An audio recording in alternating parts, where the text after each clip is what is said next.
when I think about the week of April 26th to May 1st, 2003, there was what came before and there's what came after. It was such a watershed for me that it literally cleaved not only my arm but my life into these kind of before and after, this pre and post Blue John.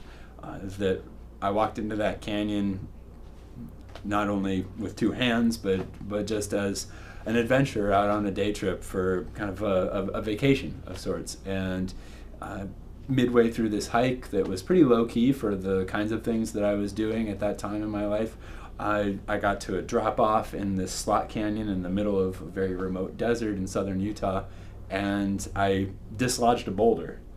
I pulled it down as I was descending this drop-off.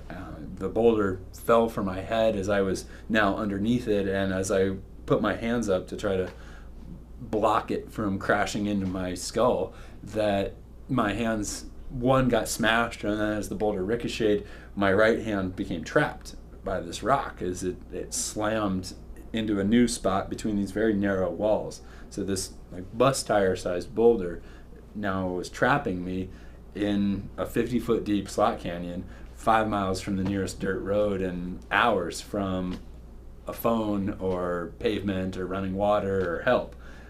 I was by myself. I hadn't told anyone where I was going, didn't leave in any kind of an itinerary, and so it was just me stuck and trapped, basically standing in my grave. And without being able to get free, I was definitely going to die there, via one or the other kind of mechanisms, either infection or dehydration or starvation, perhaps a flash flood, or just by succumbing to hypothermia during the very cold nights. I suffered through all of these various bodily and mental degradations over not just one day and one night, but 2 days, 2 nights, 3 days and 3 nights, 4 days, 4 nights, 5 days, and the 5th night, I knew that at this point, I mean, I've tried everything there is to try, including trying to cut my arm off to get myself free. And being there, that I etched my name and my birth month and my what I thought was my death month in the wall of the canyon above my shoulder. I used this handheld video camera, sat it on the rock in front of me, strapping my hand, and recorded my will and testament. I mean, my goodbyes to my family and my loved ones. And I was resigned, perhaps, or at peace with, maybe another way to say it, the fact that I was going to die here. There was no more life in front of me, and I found a lot of regrets in my life too, but also I came to I think an understanding with myself about it, to let some of those regrets, just let them be. But as it turned out, it was not the end. I had a vision during that last night, that 5th night that I was there, of a little boy that I saw myself at some point in the future with a handless right arm playing with this little blonde-haired 3-year-old and lifting him up and holding him on my hip, and the eye contact that I had with him told me that this was my future son.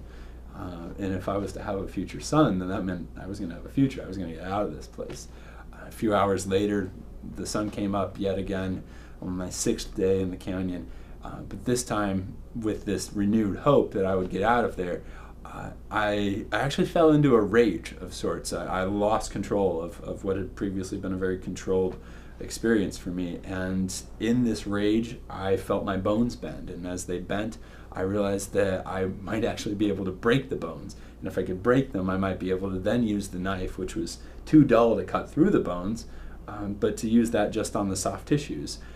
And this smile came over me. I was euphoric as I went about first breaking one bone and then contorting my body to break the second bone, and then using the knife to cut through the various tissues, including the nerve, which was 1,000 times worse than having that boulder crushing my hand. But even as I got through that most intense pain, I knew that I was going to get out of there. I'm going to die at some point, but I'm not going to die here. I'm going to get out of this place. And sure enough, after about an hour and 5 minutes of working through the amputation, I was free. It was the most euphoric ecstasy that I'll probably ever feel in my life. And I gathered myself after a few deep breaths and picked up my rope, picked up my climbing gear, picked up my water bottle that now was full of urine. I took a last photograph of this. It was a good riddance photograph of the hand that nearly killed me in the boulder, and I started hiking down the canyon. I made it through a few hundred yards of like third and fourth class canyon until I got to a rappel that I set up and rappelled the 60-foot drop, and I got to a pool of water and I drank from that for about 15 minutes and then started hiking. I walked for almost 7 miles then, slowly losing energy as the adrenaline and just the effects of all of this sleep deprivation and everything else that had been mounting on me. And at the end of this hike, I was just a mile away from my truck, where I had to leave the canyon bottom, about 800 vertical feet of climbing, and at this moment now, a helicopter came out of the sky that had been searching for me, and plucked me out of the canyon, and off we fly to the hospital. That it was such a remarkable synchronicity of me getting myself free and out into the open where then I could be found, and that helicopter being there within minutes of when I would have otherwise bled to death. That it was, to me, still an astonishing miracle that yeah, I did what I did, but actually that I survived the effect of it and got to medical attention. Putting my life back together after that, again, is this before and after of everything that had happened leading me up to that place, and then where I would go after that. It still stands, even now with being married and having a little 6-month-old boy, Leo, that the experience back in Blue John is still the defining moment in my life of what came before and what came after.